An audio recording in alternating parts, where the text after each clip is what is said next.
So we're gonna start right off with Jamie here, and she's so graciously come to speak. If you can turn on your camera, that would be really nice, so she knows who we are.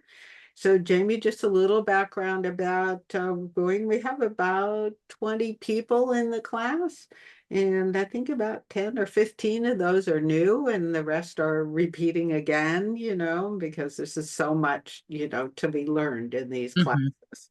So, but I think people are doing well, and they were excited when I said that you might come and speak. So I'm hoping you'll share with us a little bit about what's happening with RCA, maybe Hmm. where Absolutely. Absolutely. And also, it's so awesome to see so many familiar faces. good. Um, I think the most important thing that you guys should take away from this whole experience, whether or not it's me saying it or not, is you should be very proud of yourself. This is a huge step for you personally, regardless of if it's for a job or not. This is something that it takes a tremendous amount of effort and time, right, and determination to do. So whether you're on your first Jill Golden course or your third Jill Golden course or the first one 7 times, God bless her for letting us do that. You're always going to take this information with you. So couple things. I am the immediate, as of March, I'm the immediate past president of RCA. So I get to take a seat for the next year and kind of be the tiebreaker and or the continuity from the previous executive committee to just help guide on decision making and things like that, which is a huge difference than what I was doing for the last 3 years through COVID. So I'm happy to report that we are doing, as an organization, exceptional. We we're close to about like 500,000 in the hole at our lowest point, and now we are way above that in terms of financial stability. We have a management company, again, one that is an actual true partner, who really does care about us and listens to our organization. We've got more and more people raising their hands. I know over COVID, it was difficult to find a lot of doers. There are a lot of idea people, but not a lot of boots on the ground doers.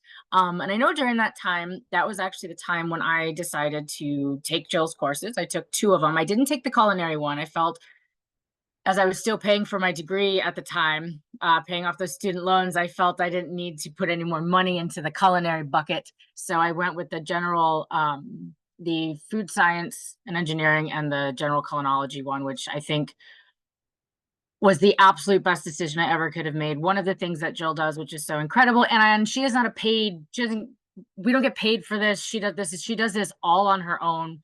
And we love her to death for that. And one of the things she does, which is so critical, is that she realizes that we're all grown adults with working jobs, kids, families, responsibilities. And so she teaches to the test.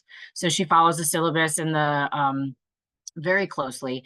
And that was absolutely critical, I think, in honing in on what you need to focus on. One of the things I hope you guys find, which has been instrumental in my career now and my success now, is the network of people that I met through this. I think it's unlike anything else when you're with these people struggling on, like, what is it? Not a dehydrator, but you're talking about, something evaporator and this, and then someone's like, oh yeah, we have one of those at work. And then they start talking about the products they use and they start relaying it into information and into a way that you can kind of understand if you don't have access to it or if you've never seen some of these things. So that was pretty wonderful. And I will say, we have a lot of events coming up and I'm hopping around, a lot of events coming up for RCA. If you are in town for NRA in May, which is starts Friday evening, the 17th through 21st, I believe. Reach out. Happy to meet you there, host, do whatever you need to do, restaurant recommendations, all that fun stuff. We have the opportunity to partner with ACF for a lot of things now. And if you guys are familiar with ACF, I'm sure you are, they have a lot of chapters and they lost a ton of members during COVID as well. So they're slowly starting to rebuild. And one of the things that we've partnered with is they're offering free very low or free opportunities for their events. And we're doing the same for their members. So it's a little bit of love from both sides there. Do not fall back on your homework. You will never catch up. And Jill will probably say this a million times, but it is the God's honest truth. Just do the work. If you fall behind, it's so hard to catch up, and it's not something that is easily done. And one of the things that helped with that was having study groups. So have you guys taken Quizlets yet or done anything like that? Yeah. So you can actually look up food science and all that stuff, and some of Jill's Quizlets come up, surprise.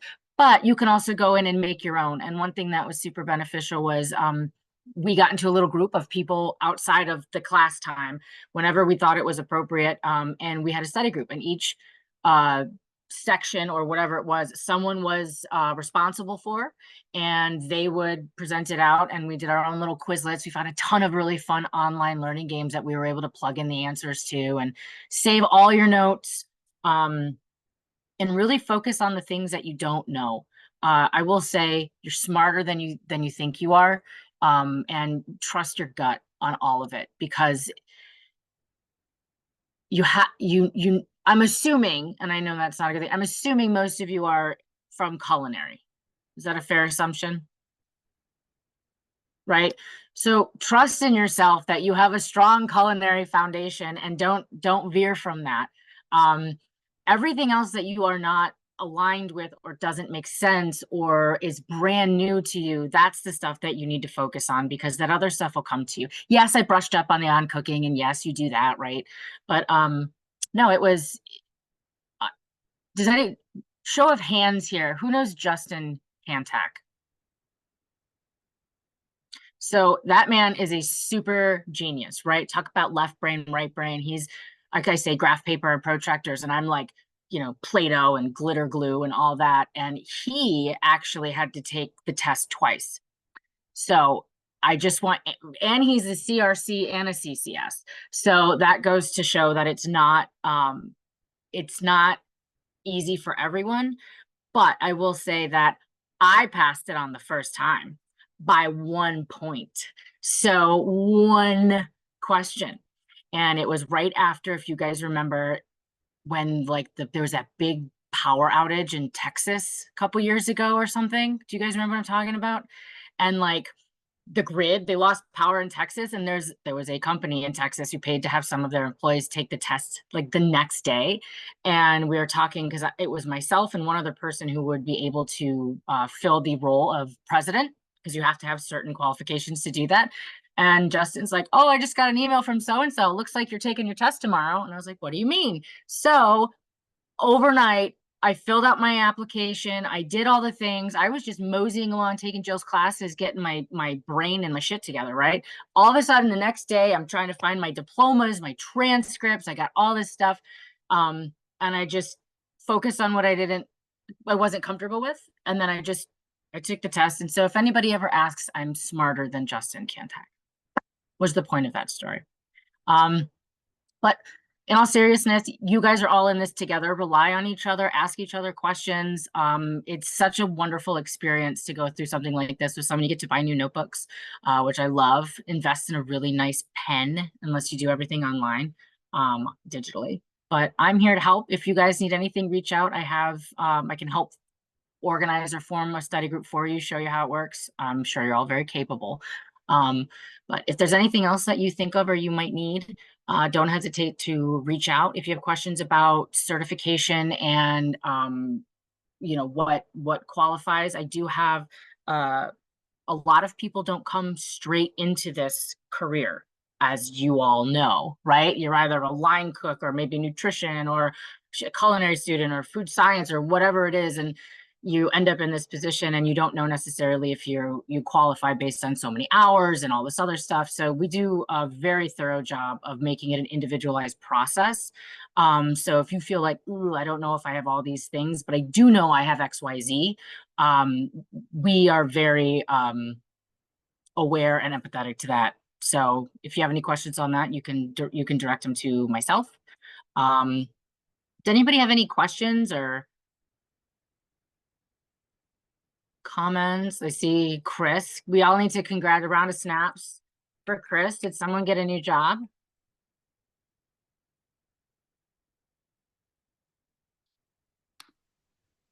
Yeah, I told the group last week, but I texted you this week. How exciting is that, guys? It's so cool. It's so awesome to see everybody progress in this industry. And it's such a wonderful, wonderful feeling knowing that, you know, you have a real purpose and making a real impact on a huge scale. So congratulations. Thank you. And again, if there's anything else, let me know. If you don't know how to get a hold of me, Danny, Chris, Kara, Kim, Mr. Coffee, Melissa, I think maybe Dennis, I know Tamara, should all have my contact information. So if you guys need anything, don't ever hesitate to reach out. Good luck. Be nice to Jill, or I'll find you. Does your clock still go off? No, no. You remedied that? Oh. Yeah, well, I haven't been winding it. Oh, get on her, guys. Get on her. I want to hear about this clock now. I mean, I'm into watches and clocks. So, Jamie, I'm gonna put you on the spot. Tell us a story. So all of a sudden, I think you moved your space where you were sitting originally. So you're like, yeah, you moved things around because you weren't always in that spot, or something moved and changed because we saw the dog was barking. You're like, you would just turn, you'd be like, don't mind my dog. Can you hear my dog? I'm sorry. And all of a sudden we heard like this chiming of a clock. And she's like, oh, that's just it was a grandfather clock, right? And wasn't it behind you? Or am I crazy? It's downstairs at the bottom of the staircase. There you go. But it was one of those, like, we were all like secretly waiting for the clock to go off during class for sometimes, and then she'd be like, I'm so sorry, my dog is barking, and you couldn't hear the dog, but we're like, yeah, it's okay. Pretty cool story. But oh, if anybody's in town on the 17th, happy to invite you. If you have nothing to do, Jill, you're obviously more than welcome to fly out for this as well. Griffith Foods and some other companies are a part of the Bell Spark event, which is happening at the Hatchery in Chicago. And just if you're a part of it, cool. If not, I'm happy to send out an invitation. You come, you try a bunch of things, you hydrate yourself appropriately. And then you kick off your NRA weekend. So shoot me an email if you guys want an invite. It's no charge. I think there's buses going back and forth. So from the host hotels and stuff. So that way you won't have to worry about anything. Well, I'll be working one of the tables. Oh, I know. Where's Lucy? Does Lucy ever come on here? Not yet. I normally have my camera off. She's away. Yes, put the children away. I have to go help mine. I volunteered at the school this evening. I'm in my Girl Scout sweatshirt, super relaxed. I gotta go stand at a table for, that's right, I gotta go stand at a table for an environmental Earth Day follow-up event, Earthapalooza. So again, you guys should be so proud of yourself. This is a huge deal. Don't be too hard on yourself. Stay with the homework, and if you can't, be proactive about understanding that you can't. If you're traveling for work, if you're going to miss a class, if whatever, do some of it. Give yourself at least 10 minutes, 5 minutes, right? If you start a task and you just set a timer for 5 minutes, after 5 minutes, you can stop, right? But you should continue to set in practice this because the homework is critical. It's literally the answers to the test.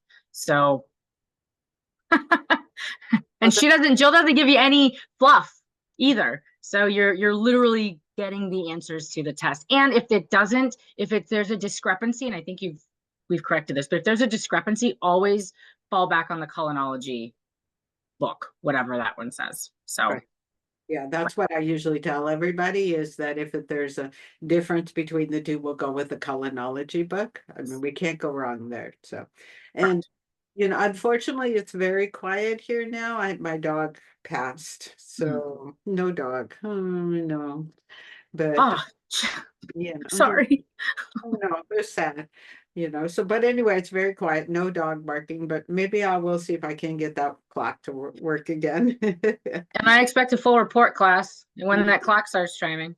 But And I really appreciate, Jamie, you're saying that the homework and the way the class is designed is very helpful in taking the test, that it's on task. So I appreciate that because I work really hard to follow the objectives and to cover those completely.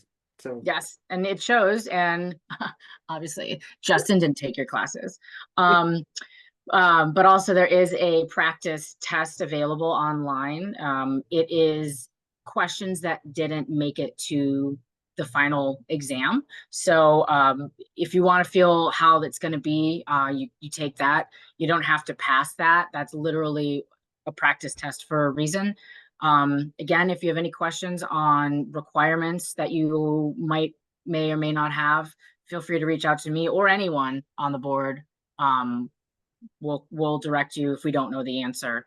And so But I'm really specific on that, is I can't answer any certification qualification tests questions. So anytime if you have a question about whether I'm qualified or ready to take the exam, you need to reach out to the certification committee for all of that.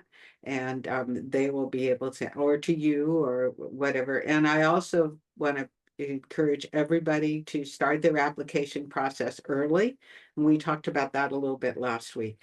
You have 2 or 3 years to take the exam, so it might take you that long to get all the parts together. So, it's good. my recommendation, you're gonna have some skin in the game once you get the application in, and you're gonna be more than likely to take it. And if you put it on, I know Jordana may or may not have something written down about this in her goals at her job, maybe. So if you make it a priority, you'll get it done. And I wouldn't wait. I would obviously take the time you need that's appropriate for you.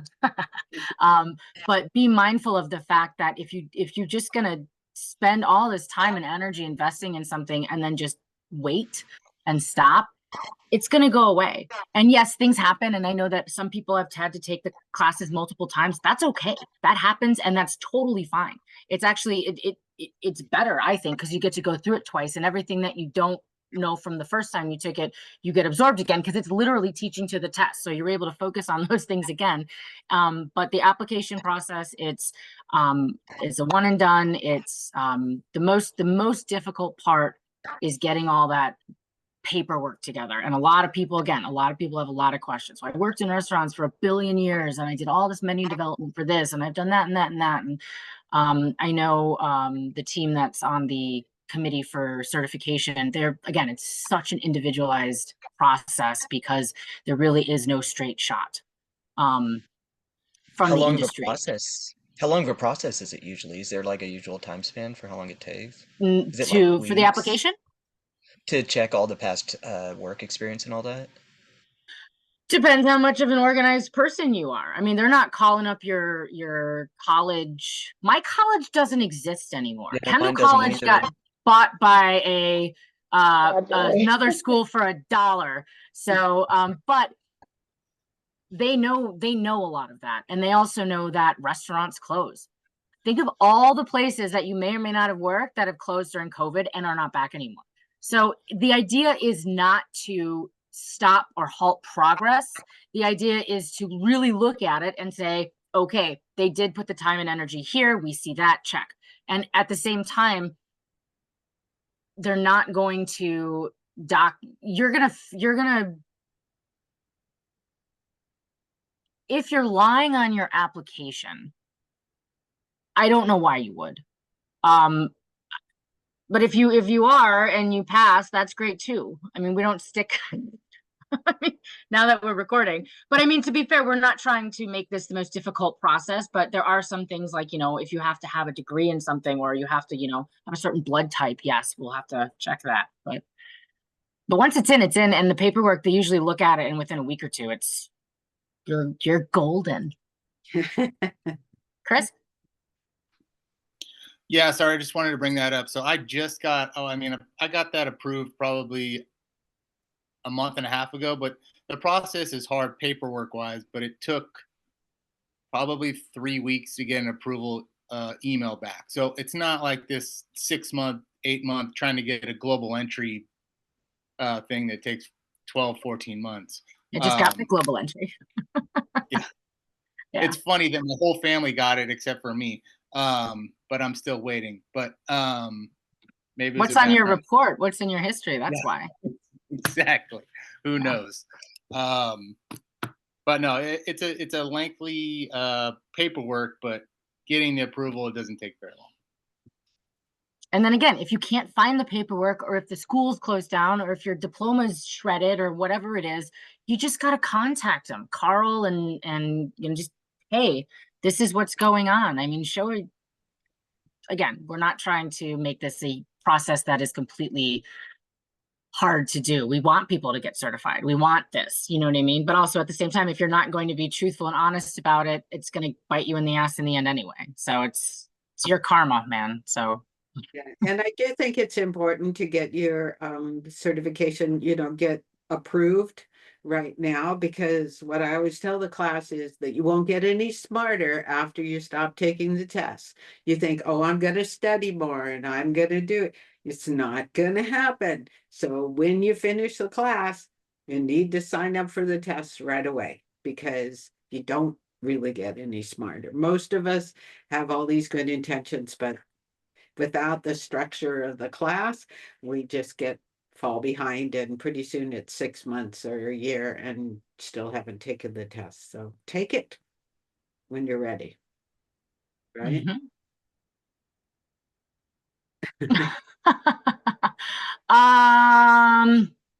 It's a great question. We don't see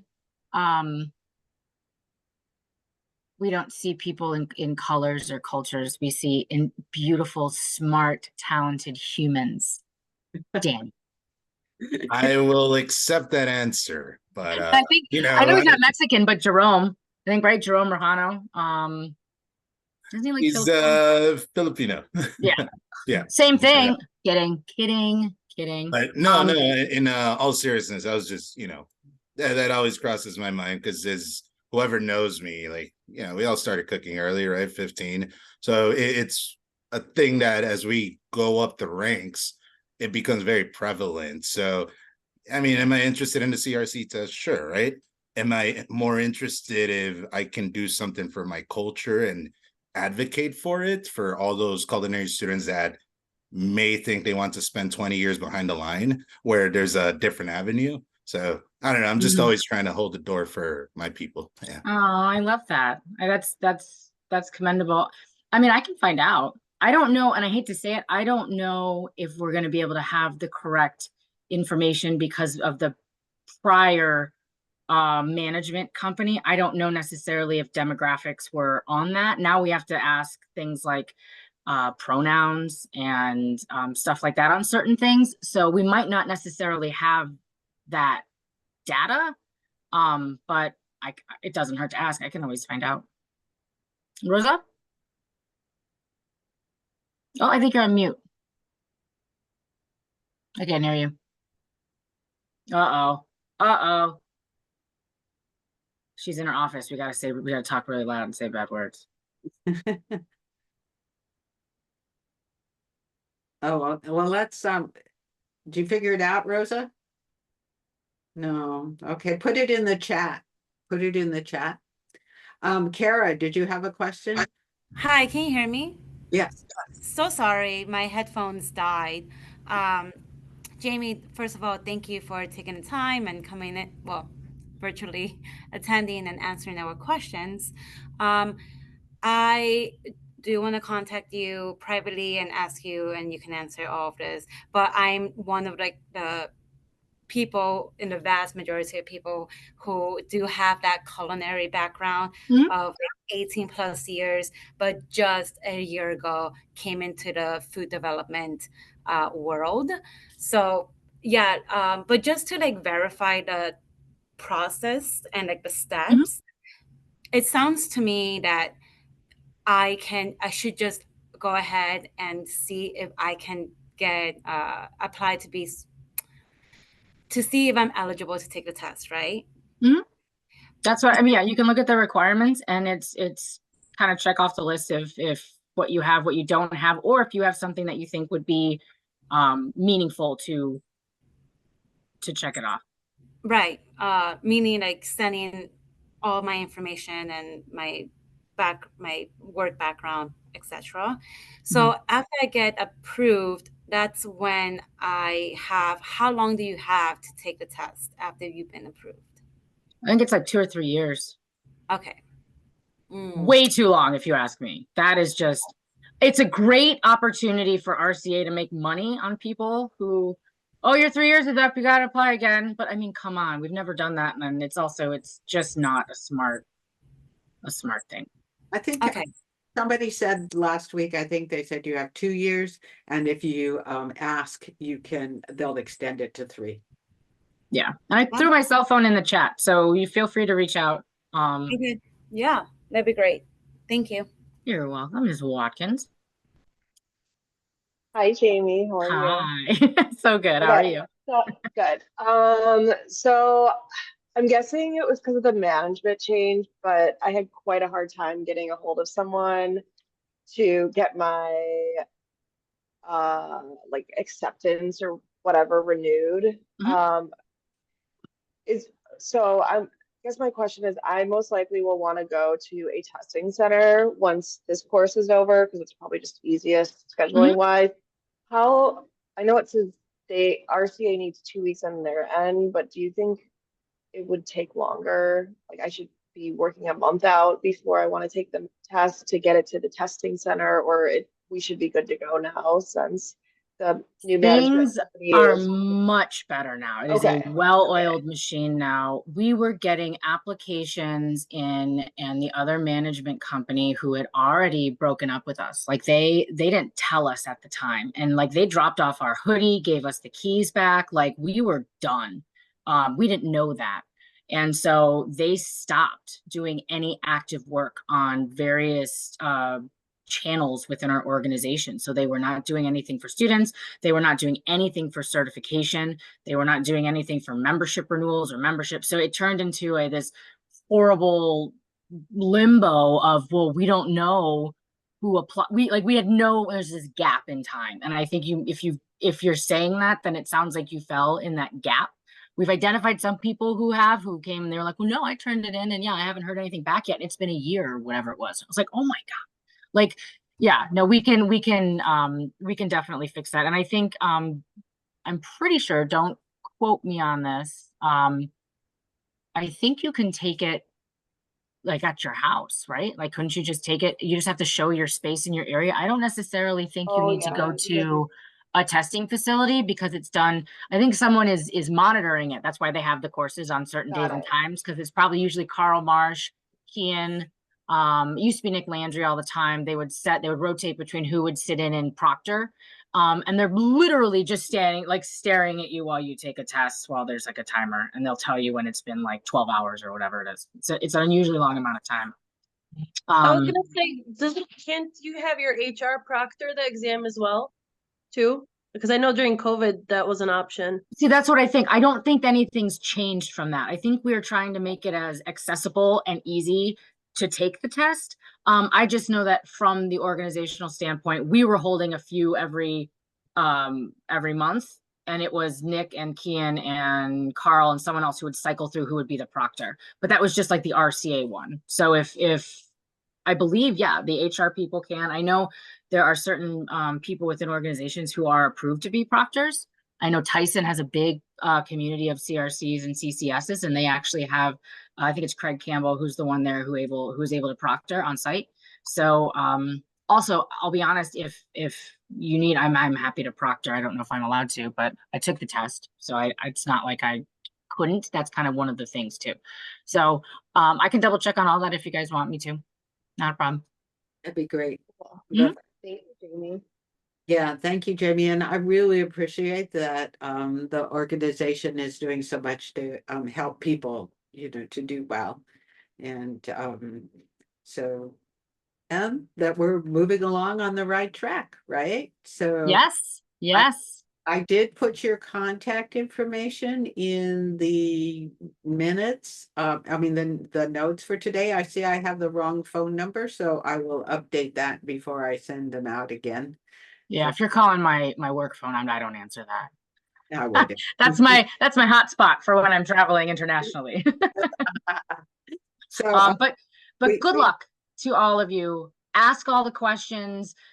Please, if you need help setting up a study group, happy to support that. Nobody ever takes me up half the time on anything I offer. It's your call, it's your decision, but there are tools and resources to make you successful. And if there's anything else that you think of or you need, ask Jordana, because it's in her goals for. Okay, well, that's She's good. like, damn it. Sure. We do have a few study groups, I think, set up already. When you raise your Perfect. hand if you're in a study group, I know we have a few. Right, there we go. Nice. We have Yeah, a we started a study group like two years ago after you brought it up. yeah, good. So Is it working? It was awesome. I never took the test though. Is it still Okay. I feel going? like no, we did it for quite a while though. Dennis was in it. Yeah, several people in our group have taken the test and passed, so that's good news. Yes, Yeah. there's hope. So what's with you guys? Come on. Hey man, Crazy. life gets busy. Life happened. Yeah, life happened big time. But for all the right reasons, and you keep chugging forward. So, Rosa, Chris, I don't know if David or Sharon are newer to the industry, but leverage these people, these insanely talented people who come from all different parts of the industry. And I mean, just think of the opportunities and growing your network and understanding, just it's so wonderful. And I loved every second of it. But I'm going to say it last time. If you guys need anything, my cell phone is in the chat. Happy to help support. I'll find out about Hispanic CRCs if you come vote for my team to win at the spell event. I'll make sure you win. I got you. I'm doing a Pilsen inspired dessert. Oh, So, yeah, so it'll be fun. I'm getting that over to Casey now. Appreciate you guys so much. Do good things, be good people. Do not, do the right thing when nobody's looking, and just don't be a shitty person, and love Jill with all your heart. Deal? Well, thank you, Jamie. And I do love teaching these classes, and I appreciate your coming in and sharing with us a little bit about what's going on, because I do like to stay connected to the RCA, and because that's the purpose. So we need to move along. So thank you, Jamie. You're welcome, Thank you. Earthapalooza. Thank you, Jamie. Take care, Bye, guys. Good Jamie. luck. Thank you. Well, that was really great. So Jamie is so much fun. She has so much excitement and enthusiasm, and she's just such a wonderful person. And she does mean it. If you contact her, she will get right back to you. She really does want to help. So I did put the number, her email and the correct number in these minutes. So if you want to do that. So I'm not going to go through the study hints, though. I put some of these in here. Some people have a little trouble kind of getting started. I will say, and this is what Jamie said, is that concentrate on the stuff you don't know. And so somebody made a comment, is my questions are redundant. If I ask it already, don't answer it again. Say, see above, right? Or whatever. And I think I told you last week, I don't really grade them. They're there for you. If you know that information, write short answers. If you don't know the information, really dig into it and really learn what's there. But it's up to you to make it work for you, whatever it is. So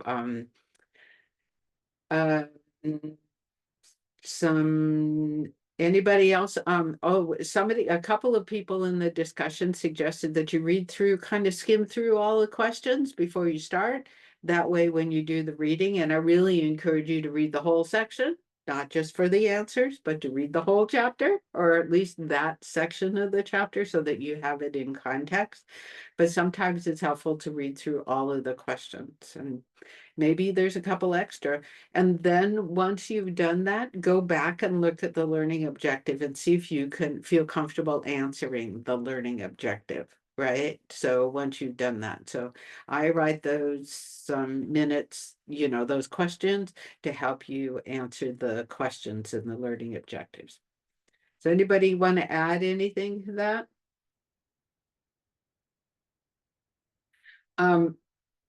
Don't hear anything. So Peter asked, and so I'm going to throw this out to you guys. So with your company, Peter's wanting to know how do culinary insights drive your new product opportunity? So think, Peter, if you want to come on and clarify that a little bit for us, and what did you mean by that? Thank you, Jill, for addressing my question from the discussion. So mainly what I meant by that is the text made it pretty clear about how consumer insights in the market drive new product opportunity, but it just wasn't clear to me from the text, how culinary professionals play a role in new product opportunity. The whole question kind of sounded like something that might end up on the exam. So I just wanted to ask for a little bit more clarification on that. Okay, so does somebody want to comment on that for Peter? Come on, be brave. I'll add, in my daily work, and talking to customers, so I'm the product development chef at Breeze Pack, and one of the big parts of my job is paying attention to trends, and I'm doing trends presentations for customers, and a lot of times, I'll be talking about trends, and also I develop items that go along with the trends and show them in customer presentations. And that seems to drive some more development. It also seems to drive engagement from the customer and gives them new ideas on their projects and what they have going on. And I think we all just start kind of validating that we're all seeing the same things happening in the marketplace. So for example, one item I've seen, I've been kind of following since 2021 was Birria. And it's grown so much from like being a huge TikTok trend to happening in food trucks and that kind of thing, taco trucks, and now we're seeing it in QSR, and now I think it's finally making its way into retail. So that's one that we've been talking about a lot. So I hope that helps. It did help. Thank you so much, Kim. I appreciate it. Anybody else? I was just going to add that same as she mentioned before, in involving new culinary trends, also part of my job is to search what restaurant chefs are doing, because they also play a big part in what's trending. A lot of social media chefs have thousands and thousands of millions of followers. So that's something also that I attribute to when I'm doing R&D and I'm presenting, and I'm presenting what's on trend, what's on social media, is what restaurant chefs are cooking up with, what ingredients they're doing, what cooking methods they're using, flavors, textures, all of that, but from the restaurant side. That's helpful, Rosa. So yes. Thank you so much.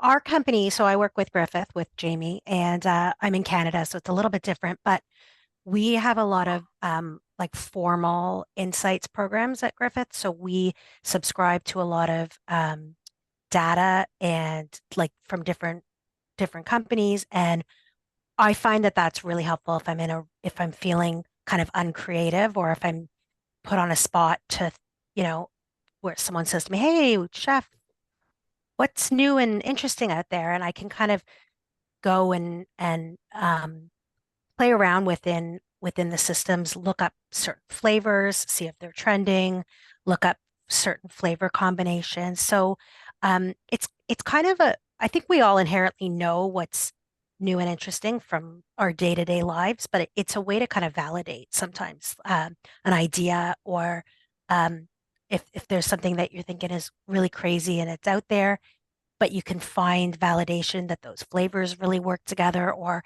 so and so has this on the menu in this region. It's kind of a good way to validate, prop yourself up a little bit, give you a little bit of that authority. I'd add too, I'm sorry, I had to step away for a second, but some of the systems, just to continue on, Jordana just said, is Technomic is a big one. If you're looking at like menu analysis and what's happening in restaurants, subscribing to their service, which is not cheap, but they do have good insight on all that. I've used it to conduct menu gap analysis for customers, QSRs and things like that. If you're more on the consumer packaged goods side of things, I found Mintel to be pretty good. You can get on there and access, nutritional labels and everything from a lot of those CPGs that are out there. And then if you're working internationally, Euromonitor is also a good one. Thanks, Dennis. Those are great. Would you like to put those in the chat for us, please? Sure. Yeah, absolutely. Thank you. Okay, so Kim and Jordana were asking if they where you're working, are you using something similar to the StageGate or idea? What are they calling it? Idea to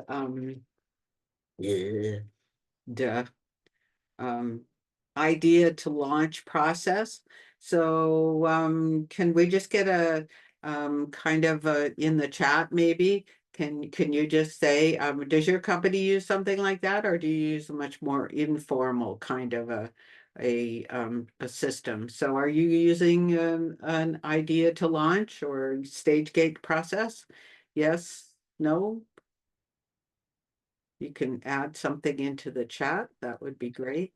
I just wanted to comment really quick that I think I've had more experience people not using the StageGate process and seeing the problems that come from it.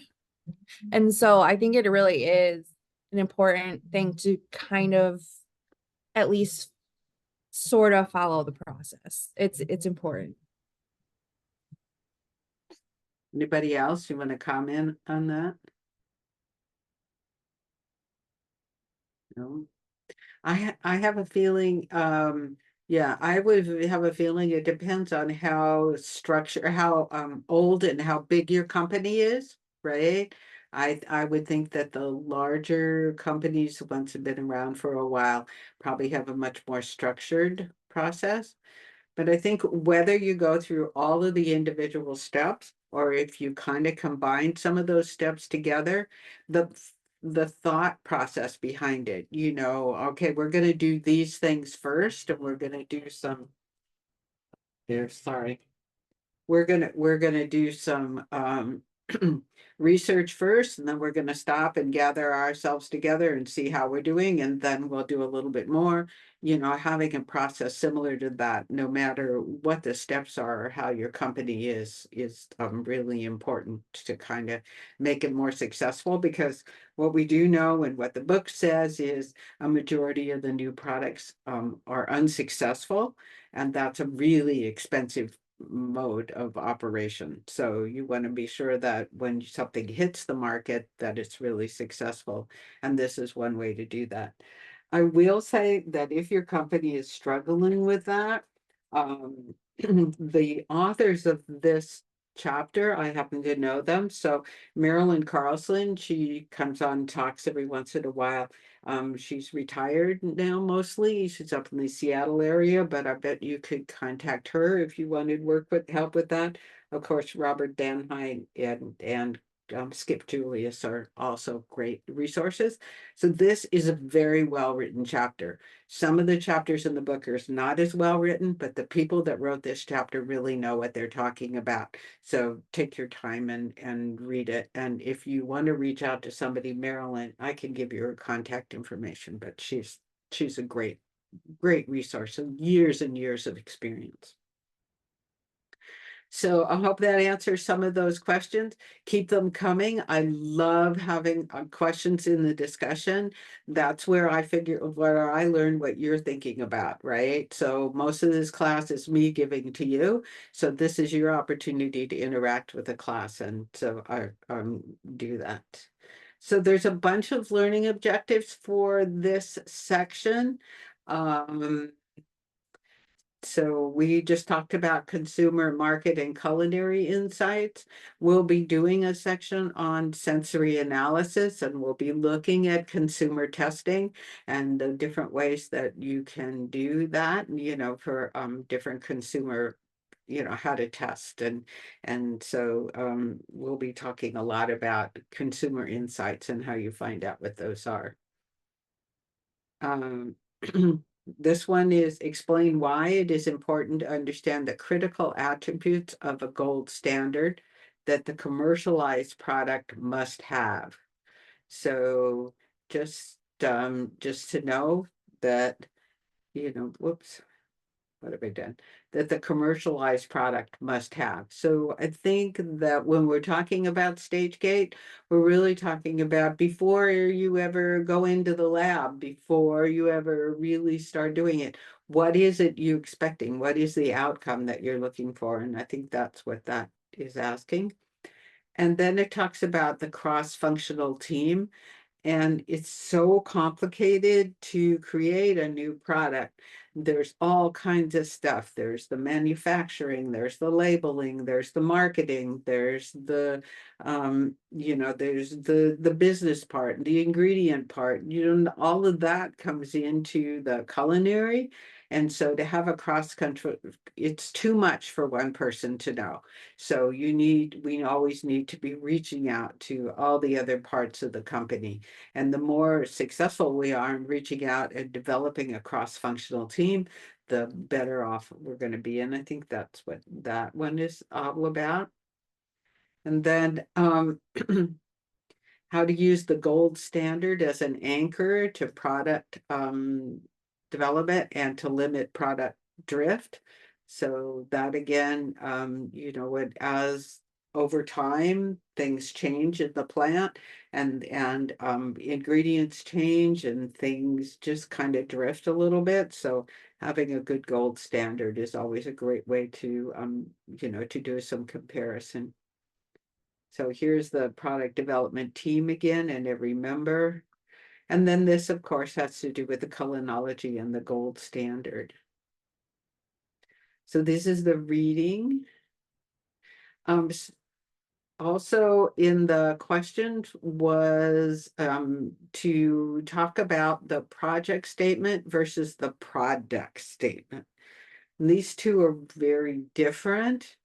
The project statement, but because they sort of are spelled the same, they're confusing, right? But if we talk about the project statement, what we're looking at is the overall, right? The market assessment, the conceptualization, how it meets the overall strategic goals of the company, what the timeline is. It's a big overarching for the whole system, the whole thing. It's the project. So this is more of a management sort of a tool, right? And it includes everybody, the regulatory people and all of the, the food safety people and quality control and all of those people. So the project statement is an overall market assessment and to identifying what the different goals are of the project. The product statement just goes down to the specific attributes of the product, right? So the recipe, the item, right? The culinary descriptions, photos, guidelines, gold standard, all of those are the product statement. Does that make it a little bit clearer? It's just you just have to carefully read the word, right? Project and product are awfully close together. Okay. So, we've, most of this, I had put together some stuff that we would like chat with, but, we're not gonna do that because we're gonna run out of time. But this whole chapter is about what we call the stage gate, product development process. And essentially what it is that every place you do some work, then you have some exit criteria. So you all sit down together and we've done some consumer research, we've done some idea generation, we've created our committee, we've gotten the people together. And then you get together and have we met that? Great. Do we have a clear idea of where we're going from here? Yes. Okay, great. Now we'll move to step 2. So step 2 is the prototyping. And these words are different than the ones that are in the book, but the process is exactly the same. And so, like I said, every company has their own way of doing it. So this is just the picture that I found on the internet, right? This is from the StageGate Incorporated, but each one would be different, would have different steps depending on what your company is, right? So then we do the prototyping. So maybe we did get to do our culinary gold standard. We get to agree on this is what the gold standard is. This is what the attributes of the standard should be. And then the committee meets again. Everybody meets together and we go, okay, did we meet that step? Right? Yes. Great. Okay, we met the step. Now we'll go forward, right? Then we'll make some more changes. Then did we meet that step? Now we'll go forward. And that way we don't get ahead of ourselves and we don't fall behind and we don't miss any of the important steps. And hopefully by the time you get to the commercialization process and the product goes out into the world, it's a success, right? It doesn't cannibalize anything else you have. It meets the consumer's requirements. There's a great talk in here.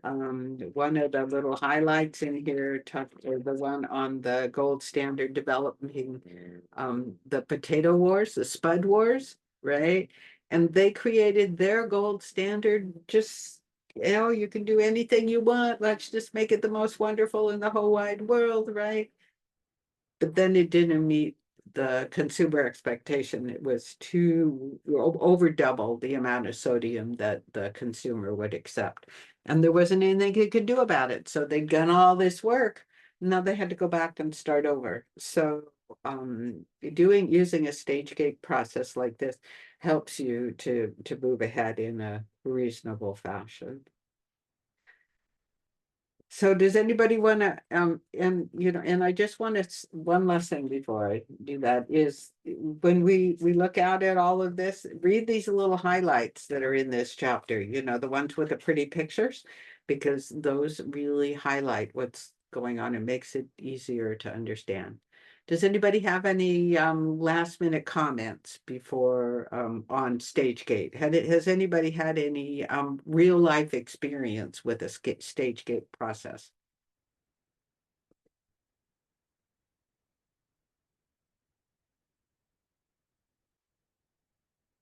Nobody? Come on, somebody out there.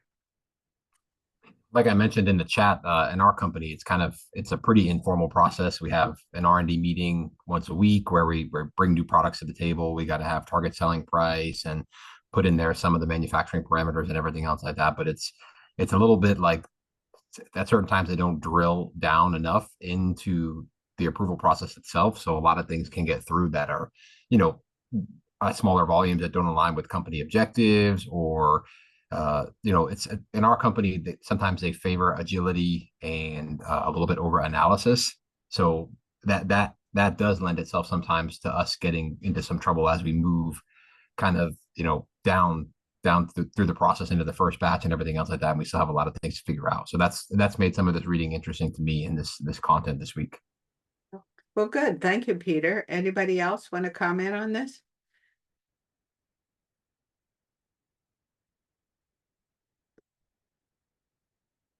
Nope. Okay.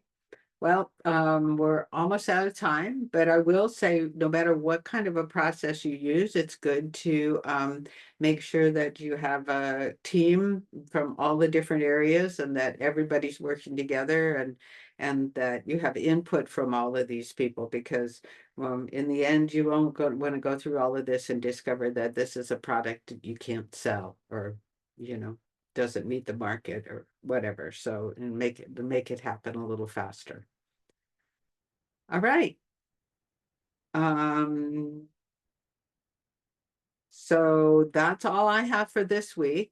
Next week, we're going to start talking about nutrition, and it'll be more of a traditional kind of class, right? So next week, we're going to do nutrition in 2 weeks. And so I will say that I rely on the dietary guidelines for this. This is probably the only section where I really leave what's in the culinology textbook. And it's only because I just can't teach out-of-date nutrition information. It's just not okay with me. So, but the concepts are the same. And so we'll be starting on nutrition, I think, next week. And so hopefully you'll find that really, really interesting. My background is I'm a registered dietitian, so that's just where I'm most comfortable. So with that, everybody, thank you so much for showing up, and thank you for having a great meeting, and I think having Jamie on was very valuable. So I'll probably do it again, right? Okay, anybody last minute questions? Just out of curiosity, where do you work at, Peter? I work at a company called Cuisine Solutions. So we are a company who specializes